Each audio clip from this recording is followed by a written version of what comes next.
The night before my wedding, I spoke with the version of myself from 5 years ago. When the me from 5 years ago learned that I was about to marry Willow, he was full of longing for the future. I poured out to him all the grievances I had suffered over the years with Willow. The Willow who once loved me had long since changed her heart. Now, in front of others, she only called me a social climber who used schemes to marry upward. The expectation in the eyes of my past self collapsed, and he fell into silence. After a long time, he finally spoke. I won't love her anymore. The trajectory of our encounter was altered. 5 years later, I completely disappeared from her world. Later, she asked everyone, only to find that no one knew her husband George anymore. Chapter 1. Willow and I were about to exchange wedding rings when Makoto, dressed in a sharp white suit, walked in and interrupted the ceremony. Everyone's gaze shifted toward him, and the sound of whispers buzzed through the crowd. The delight in Willow's eyes was overflowing. She released my hand and quickly walked up to him, as if he were her true groom. Makoto, you're here. Her voice carried a gentleness I had never heard before. Just moments ago, Father Lu had glared at me with disdain. Now his face was lit with smiles as he patted Makoto's shoulder and said, Makoto, you finally came back. Uncle just knew you couldn't bear to leave our Willow Lu. I stood there, even in my wedding attire, like a clown who had intruded on someone else's wedding. It was only then that Willow seemed to notice me. Her expression wavered, but after glancing at Makoto, she still spoke. George, this is the debt you owed Makoto back then. Today, let him take your place in completing this ceremony. Think of it as your atonement. Atonement. Was my sin nothing more than loving her? I drew in a deep breath, pressing down the bitterness in my throat, and stepped toward her one step at a time. Willow, are you sure you want to do this?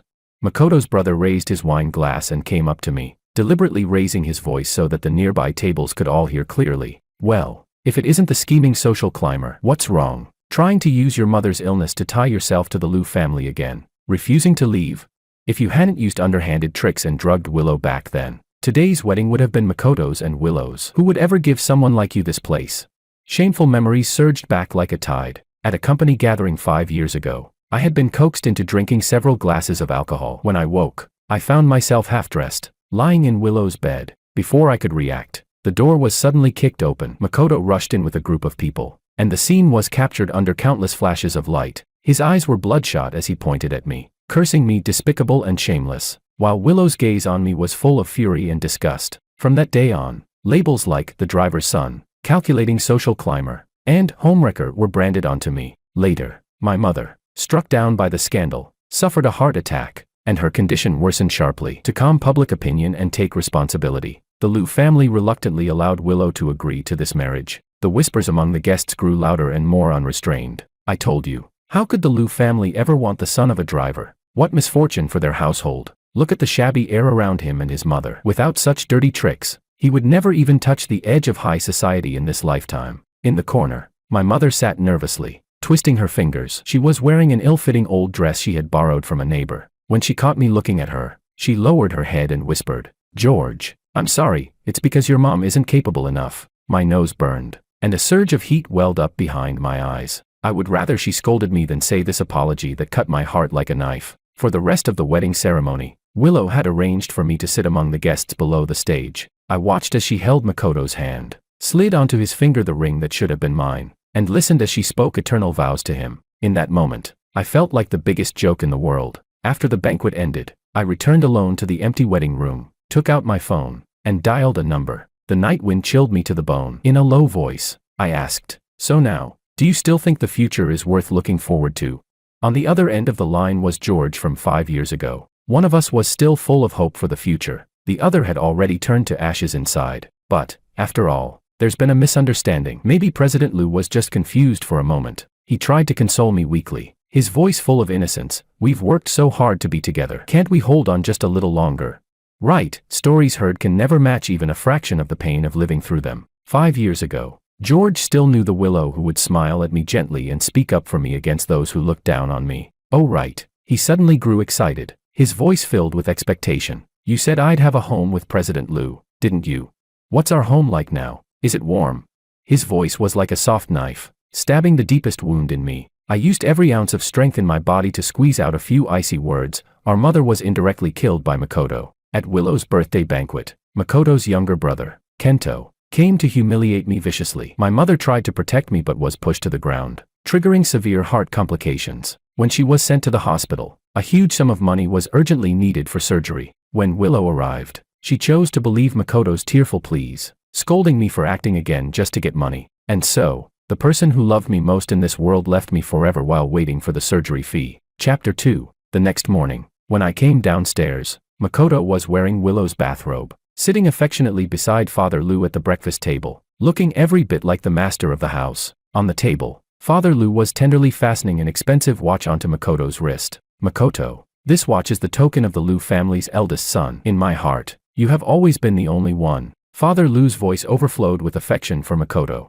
Makoto glanced at me, his eyes filled with undisguised pride. George is here. Come and have breakfast. I made it myself. Then he picked up a cup of warm soy milk, smiling brightly. Have some soy milk. Warm your stomach. It's good for your health. Everyone knew that since childhood I had been severely allergic to soy products. Expressionless, I pushed the cup away. I can't drink it. The next second, his hand tilted, and the entire cup of soy milk spilled across his white bathrobe, leaving an ugly stain. Ah, he exclaimed, jumping to his feet, his eyes instantly reddening. Just then, Willow entered from outside. The moment she saw this scene, her face darkened. She strode over, not sparing me a single glance, and went straight to shield Makoto behind her. Makoto tugged at her sleeve pitifully. His voice choked. Willow, don't blame George. It's not his fault. Maybe because Uncle gave me the heirloom watch. He felt upset.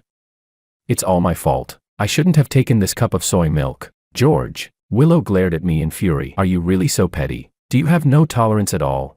She took off her coat and draped it over Makoto's shoulders, her tone instantly softening. Don't be upset. I'll take you to change clothes. Today is the company's press conference. You'll attend it with me. She paused, then swept me with a cold look. As for you, stay home and learn some proper manners from father. I don't want you embarrassing me in public in the future.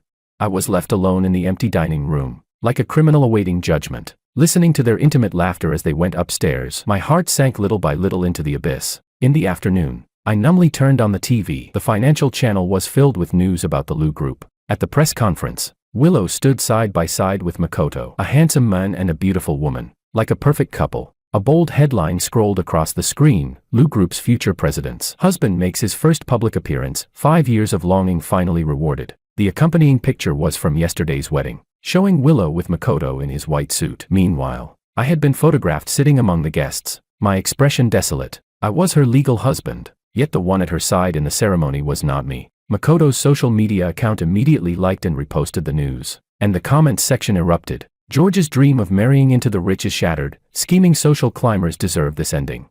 Our Makoto finally endured until the clouds parted, taking back everything that belonged to him.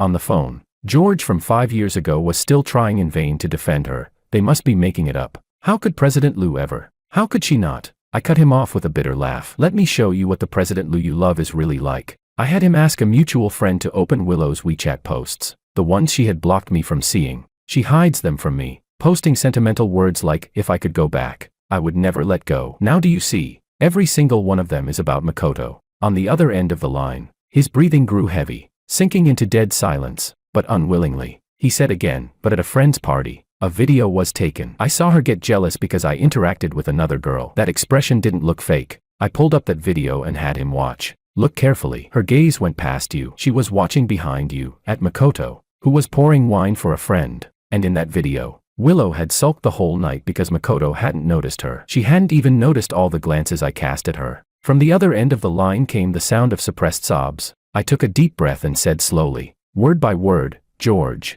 let's make a bet. If Willow once again makes me suffer humiliation for Makoto's sake, then you lose. If you lose, you must stay far away from her and never look back. That way, I would never again have any entanglement with Willow. Our lives were meant to be two parallel lines. Never meeting her, that would be the most perfect ending. Chapter 3. Late at night, Willow came home reeking of alcohol. I pushed the signed divorce papers across the table toward her. Willow, let's get a divorce. Her bloodshot eyes locked on me. Then she let out a sneer, swatting the papers aside so they scattered across the floor. George, what game of playing hard to get are you up to this time?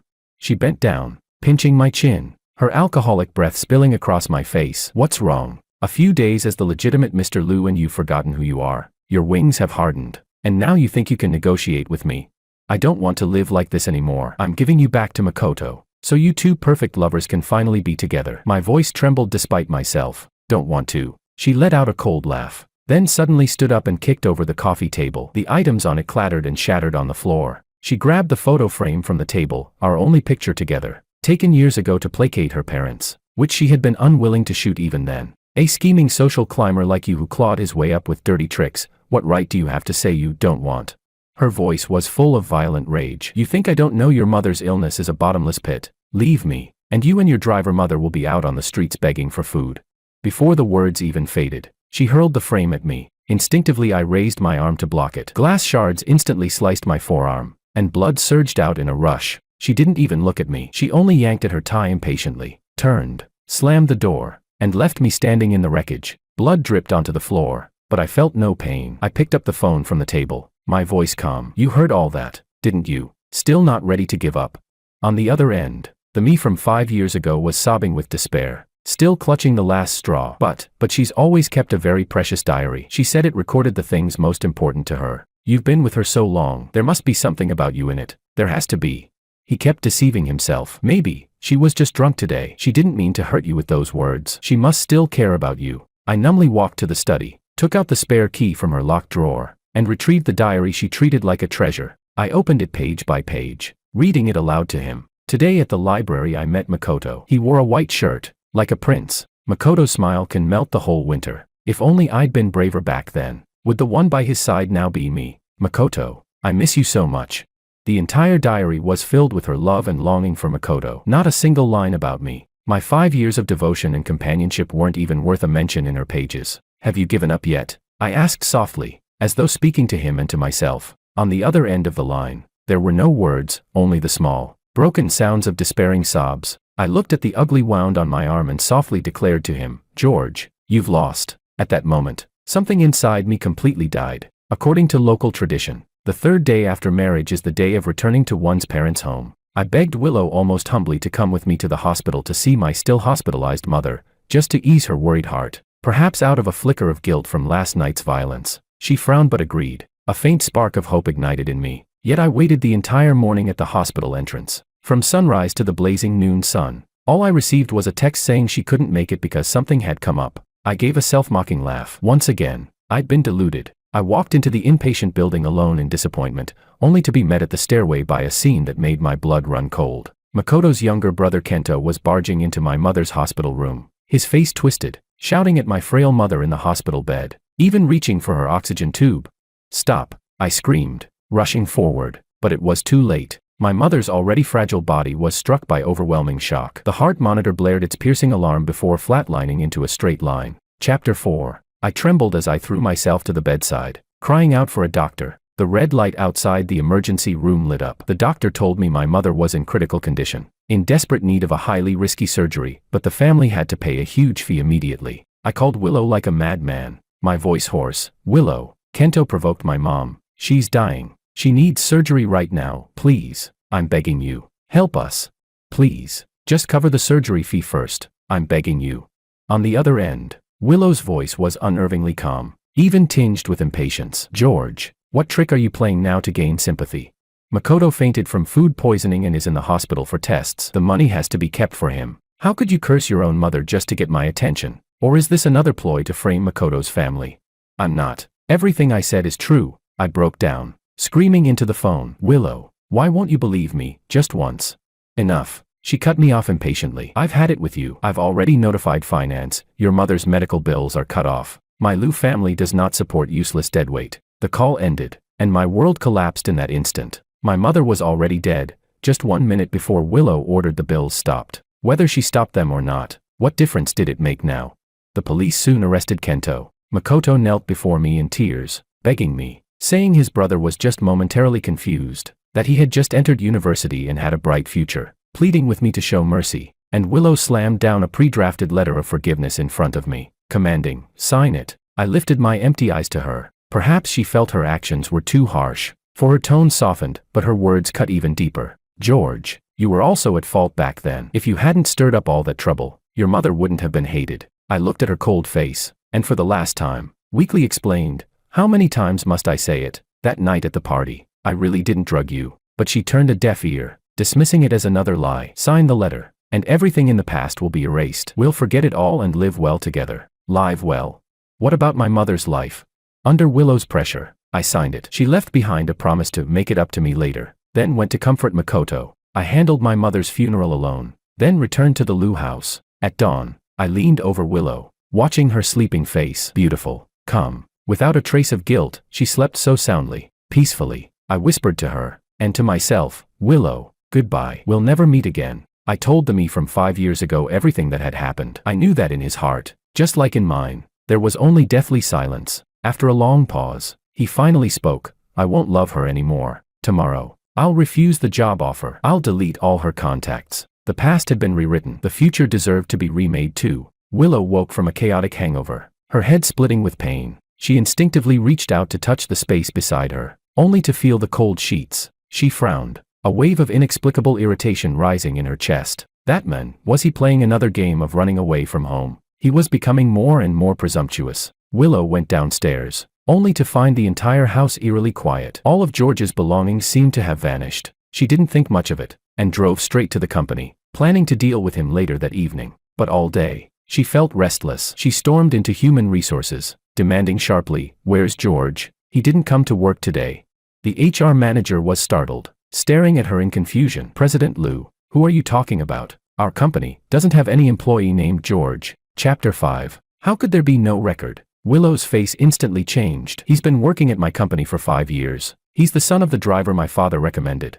The manager flinched under her shout and hurriedly pulled up every employee file since the company's founding, from executives to interns, turning the records upside down. Finally, clutching a stack of documents, he shook his head nervously. "President Lu, there really is no such person. 5 years ago your father did recommend someone named George, but he declined the job offer on the spot." Willow's mind went blank. Fumbling, she pulled out her phone, her fingers trembling as she searched her contacts. She swiped back and forth several times, but the familiar name was nowhere to be found. She opened her photo album, scrolling frantically for anything related to him. The wedding photo she'd reluctantly taken, the secret snapshots he'd taken of her back, all of it had vanished without a trace, as if George had never existed in her world at all. Willow went mad, using every connection she had to investigate. At last, a simple file was laid on her desk. George, son of the Lu family's former driver, 5 years ago, declined the Lu Group's job offer. Later joined the Su Group 1 year ago. Married Anna Su, president of Su Group, currently the husband of the Su Group's owner.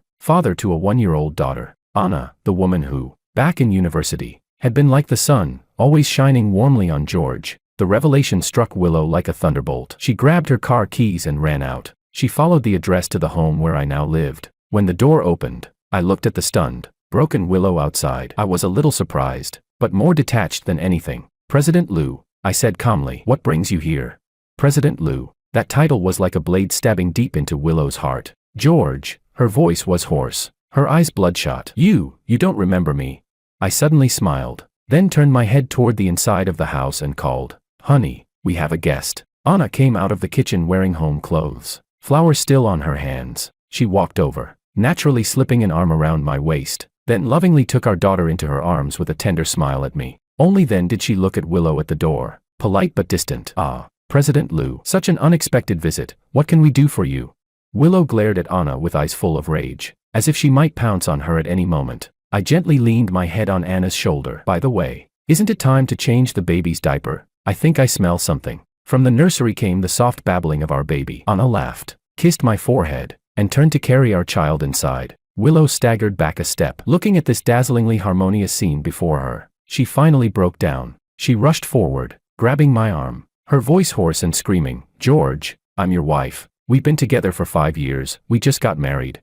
She waited for me to respond, but I only silently pulled my arm free and took a gold-embossed invitation from the entryway drawer, handing it to her. "Next Sunday is my daughter's first birthday party. President Lu, you're welcome to come if you're free." Willow didn't take the invitation. She left, lost and broken. Chapter 6. In the days that followed, Willow seemed to lose her mind. She abandoned everything at the company, spending every day outside my home, desperately trying to use our past memories to awaken me, until Anna finally could no longer endure it. She threw our wedding photo in Willow's face and coldly warned, "President Lu, please respect yourself. The marriage you speak of exists only in your imagination. If you continue harassing my husband, I'll call the police." Willow stared at the photo, at me, smiling calm and gentle, and Anna, looking blissfully happy. She wanted to take out our marriage certificate to prove her claim, but her pockets were empty. Yes, that marriage certificate from the other world had long since vanished, along with the me from that world. When she returned home, she found the atmosphere strangely different.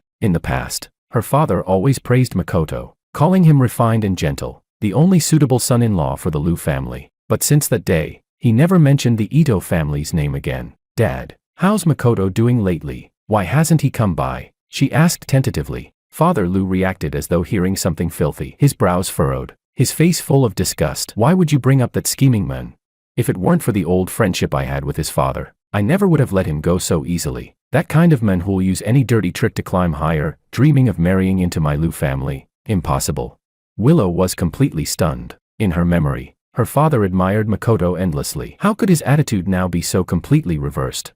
That night, she drank heavily and fell into a long dream, so vivid it felt real. In the dream, she returned to 5 years ago, to the company gathering that had changed everything. Because I had rejected the job offer, I hadn't been at the party. Makoto's target had shifted instead to another man, the department manager, who also harbored feelings for Willow. Makoto used the same old tricks, plying the men with alcohol, planning to send him into Willow's room, stage a scene of catching them in bed, and use it as an excuse to discard Willow and fly off with the wealthy heiress he had just started pursuing, whose family background far outshone the Liu's. But he miscalculated one thing. That manager came from a prominent family. He had grown up surrounded by schemes and intrigues, sharp and highly vigilant. Sensing Makoto's overzealous hospitality and ill intent, he pretended to be drunk, but once pushed into the room, he immediately sobered up, recorded Makoto and his accomplice's conversation on his phone, and called the police. With the police involved, the matter couldn't be hidden. There was witness and evidence alike. Makoto's plot to frame Willow, just so he could abandon her for a rich girl, spread like wildfire overnight, turning him into the biggest laughingstock in high society. The Ito family lost all face, and Makoto, branded as a manipulative social climber, was forced to leave the country in disgrace. As for Willow, the ordeal left her wary and disgusted with any man who tried to approach her. She came to believe that every man in the world only wanted her money and status, that they were all hypocritical and repulsive. But when the dust settled in the dream, she felt an inexplicable emptiness deep in her bones. Suddenly, she thought of the son of the driver, George, the boy who always quietly followed behind her, whose eyes were pure and shy, and always held stars when they looked at her. It had been so very long since he last came to the Liu household, and in her dream, Willow, like a bystander, watched another version of her life unfold. She saw that after graduating from university, I never came to the Liu home again. As though deliberately drawing a line between us, I had resolutely refused the lucrative job offer Father Liu provided, instead choosing to join Anna's tiny startup company, back then just a handful of people, and began working from the very bottom, as an assistant. Chapter 7. Anna, true to her name, as warm and bright as a piece of jade, had stood unwaveringly by my side since university. She knew my inferiority and sensitivity. She also knew of the silent, hidden love I buried deep in my heart. Anna never exposed it. Instead, she warmed my frozen heart little by little with her actions. She remembered my birthday. She cheered for every small progress I made. When I worked late, she quietly delivered hot meals to me. In the dream, Willow clearly saw the day Anna proposed to me. The sunlight was perfect. Anna looked up at me with sincere eyes. "George, let's forget all the things that once made you unhappy. From now on, let me be the one to love you. Let me be the one to protect you. Will you let me?"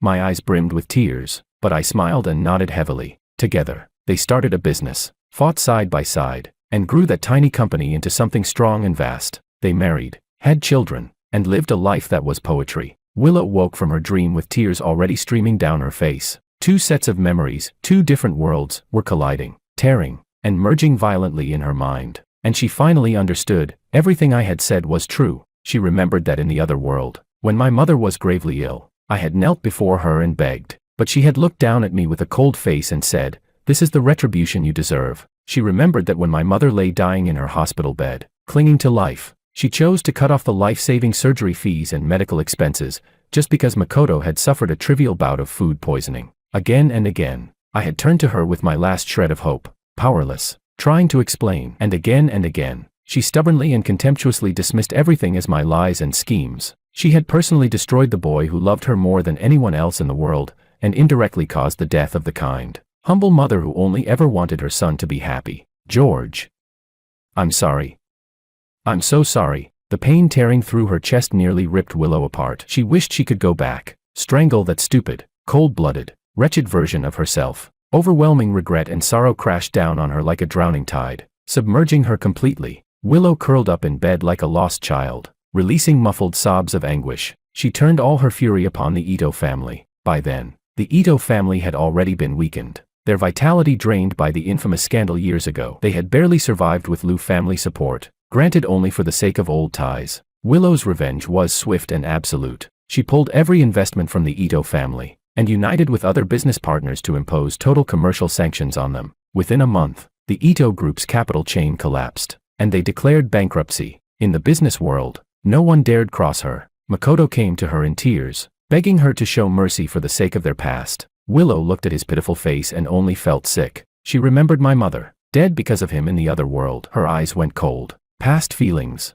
She let out a chilling laugh, kicking his hand away. Between you and me, there's nothing left but hatred. Willow showed no mercy. She handed evidence of the Ito family's tax evasion to the authorities, sending Ito's father to prison. She reported Kento, presenting new evidence of his deliberate attack on my mother years ago. This time, he paid the price. He was sentenced to jail. Willow even tracked down the department manager Makoto had once tried to frame. Together, they exposed Makoto's schemes from 5 years ago, along with the chaotic scandals of his life abroad, blasting everything across the internet. Chapter 8. Makoto became infamous overnight, his name all over the internet, but only in disgrace. An avalanche of curses and ridicule crashed down on him. He was doxxed by netizens, evicted by his landlord, and spat on by passers-by. In the end, even his own desperate family cast him out, leaving him homeless in the streets. After doing all of this, Willow stood alone in her office, gazing out at the countless lights of the city, yet feeling no joy at all, because she knew, no matter what she did, she could never win back the George who had once been filled with nothing but love for her,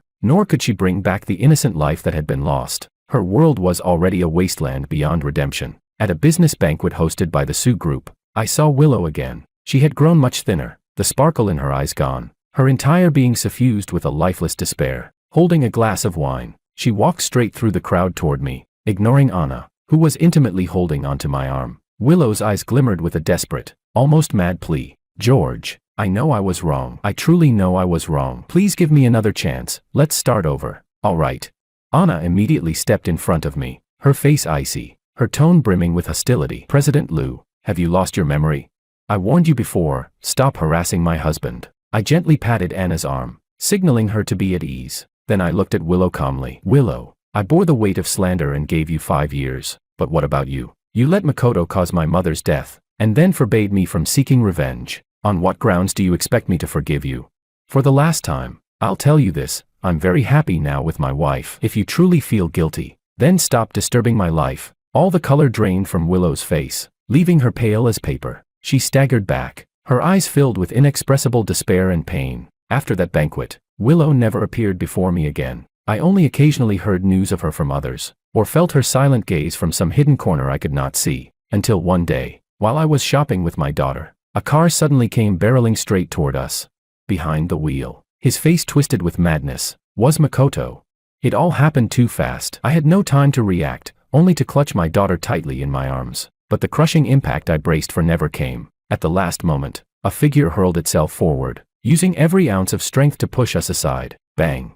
A deafening crash rang out as that figure was struck by the speeding car, flung violently into the air, and slammed onto the ground. It was Willow. Blood spread rapidly from beneath her body. I stood frozen in shock, my mind utterly blank. With great effort, she reached a trembling hand toward me, her lips moving as she used her final strength to whisper, George, can you forgive me? In the next life, can we? In her eyes flickered a fragile, faint light of hope. I stared at her, stunned. This was the last thing I had ever wanted to see, and though I was cold, I didn't want to lie to her. I shook my head, my voice soft as a passing breeze. Willow, the George who loved you died 5 years ago. The man I am now only wishes that in every lifetime to come, we will never meet again. The light in Willow's eyes went out completely. The wail of the ambulance siren grew nearer, but it was already too late. The doctor handed me Willow's belongings, a blood-stained, yellowed old photograph. In it was a moment in the university library, me, secretly watching her, caught by her camera in an unguarded glance. The handwriting on the back had blurred, but faintly, the words, my George, could still be made out. Her assistant told me that Willow had left all of her assets to me, calling it her compensation. I accepted the immense inheritance and donated it all to charity. At her funeral, I sent a bouquet of white chrysanthemums. In the name of a friend, the wind swept through the graveyard, scattering the last of the dust. From then on, mountains high and rivers long, all love and hate were laid to rest.